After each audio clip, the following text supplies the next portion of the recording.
Hi everyone, this is Ed's Realty Guide PH. Andito na naman tayo sa second unit na kakatapos lang din i-furnish. So kukuhanan ko siya ng video ngayon. Shout out sa client ko na si Sir Emerson from Dubai. Thanks for trusting. And ito sir, ready na siya for Airbnb. Nakasetup na rin. Ipapakita ko sa inyo guys kung paano namin in-interior itong unit na to at paano siya na-transform into this. Umpisahan natin dito sa kitchen area as you can see.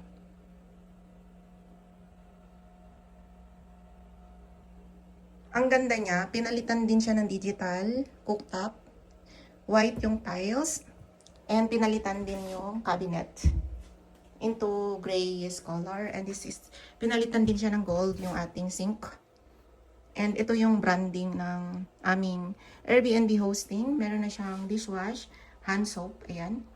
Pag hose, kasama na siya. Pero bibili niya siya sa company para at least hindi na tayo ma-hassle. I-refill na lang. Then, ito yung ating mga baso. Maganda yung quality. And ayan, tuwing tinifurnish, kasama na yung mga utensils. At ito yung mga cooktop natin. Kasama na rin yan sa furnishing. Pinalitan na rin ng quality ng cabinet dito. And also this one. May lights na rin siya. Ayan. At syempre guys, laging namin ginagawa at saka yung mga unit owner, gusto na rin nila nito, sliding door na merong full size mirror. Ayan. Maganda. And this is the toilet, as you can see. Meron siyang top load washing machine. Ayan, yung branding ng body wash and shampoo. Then, ayan yung mirror, pinalitan din. And nilagyan ng another storage sa upper side and also light para hindi madilim yung toilet. Ayan, nilagyan ng bidet and then ito yung shower enclosure na glass and also yung ating water heater. Dinagdag din yan. Very classy lang and homey yung design niya. And syempre, the right suite.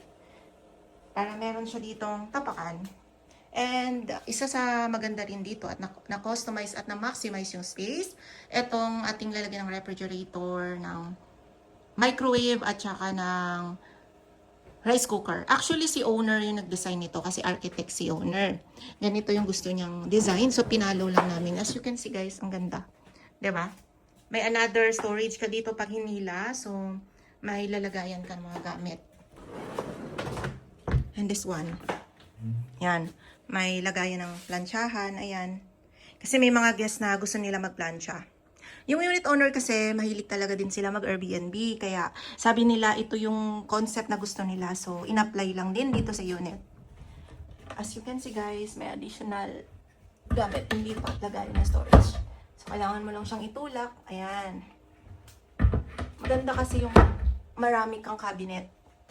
At isa pa dito, ang ganda ng chandelier na ginamit ni unit owner. Yun kasi yung request niya.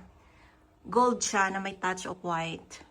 And this is the TV console. Napakaganda lang. Ayan o.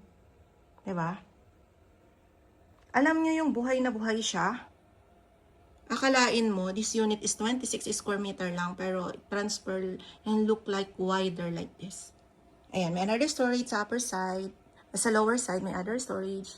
Ito yung television natin. Nilagyan ng konting plants para may buhay yung taas dito.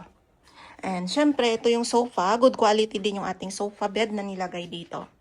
Requested by unit owner with pillowcase. At saka ang ganda ng mirror, no? Ano talaga siya dito sa, nag-blend dito sa color, sa contrast ng unit na ginamit na color. Nag-blend siya. Bagay na bagay. Very classy lang. And as you can see, another storage here. Yan. Kasi pag tinerhan na rin naman ito ng unit owner, maraming storage. Yan. And ito may lock na isa para at least safe siya kung gustong lalagyan ng mga personal things. Ayan. I really like this design, no? May two drop light dito, painting, and dito merong design, may accent.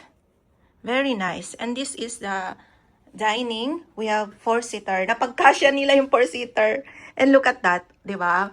Oh, full size mirror from floor to ceiling, di ba? Very nice. Pagkakain ka dito, kita mo yung sarili mo.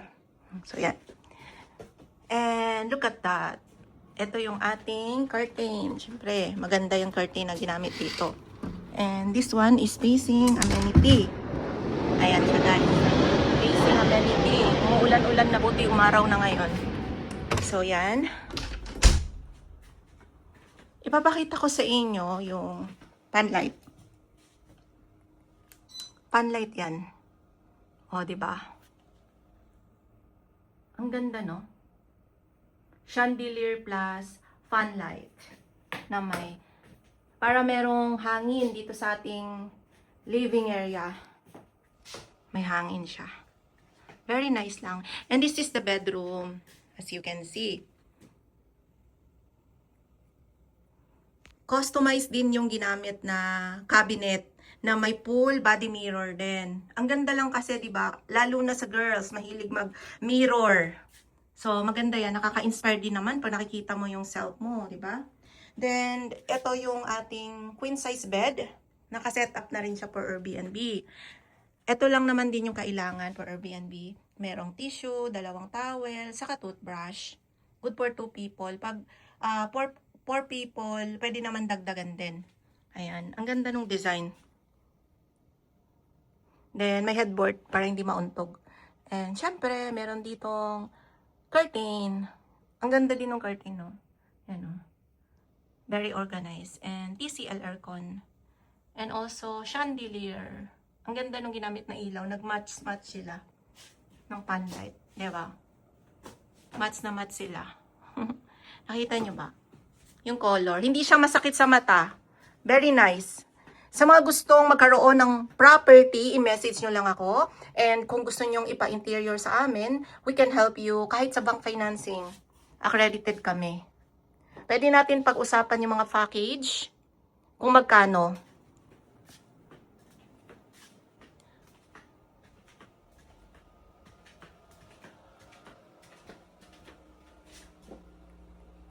Yan, may kasama na rin pala siyang tsinelas.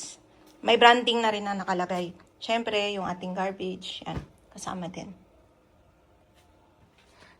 Sa mga clients na gusto mag-inquire, i-message nyo lang ako. Thanks for always watching my YouTube vlog. And see you for my next content.